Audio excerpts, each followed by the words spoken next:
Las Vegas Raiders at the Denver Broncos. The Raiders are without their head coach and play caller, John Gruden, who resigned after an email leak came out where he said a bunch of horrible things about a whole bunch of different types of people.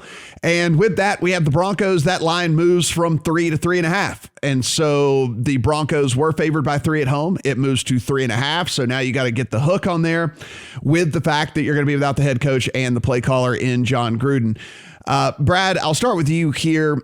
Not much. Listen, on the news, I put in just a little speculative bet on the Broncos at 3 because I knew that the line was going to be moving. I was just going to see how much it was going to move. Apparently, not very much. It moved a half a point. That's it. Getting the 3 as opposed to 3.5, I think, is at least a little something. But I'm not in love with the bet. I'm not in love with this game. I'm not really in love with either one of these teams. So I don't have a super strong opinion really one way or the other on this thing. No, nor me. I would say we've got two pretty bad offenses, or offenses that might be worse than public perception. So Raiders 26th in early down success rate, Denver 23rd in early down success rate. And we've also got a Raiders offensive line 24th in pass block win rate going up against Von Miller and co. So I can see them struggling to move the ball. They've had a lot of third down success, and they've put up some numbers this year, this Raiders team. But the core stats suggest they've probably been a bit lucky to do that. And going into Denver without their play caller might be a bad spot. It's tough to know what kind of motivation you're getting here, isn't it? Like, do they want to?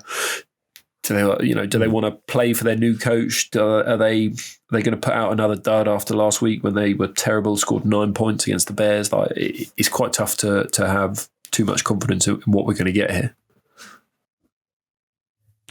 Yeah, Stephen, here's the thing. There are some people who go in the team's going to rally because, they're going to show that it wasn't just the coach and, that they can win. So there's some people that are in that camp. There's some people who are in the camp of, well, it's more than just a head coach here. The guy was also calling the plays. So you're replacing 2 coaches in one in a short week because, this happened a couple of days ago. So there's 2 different kind of thoughts leading into this one. I don't really know exactly where I land and where I stand here. I just know both of these teams are very weird and hard to figure out. And when that typically is the case, I tend to shy away from those type of games.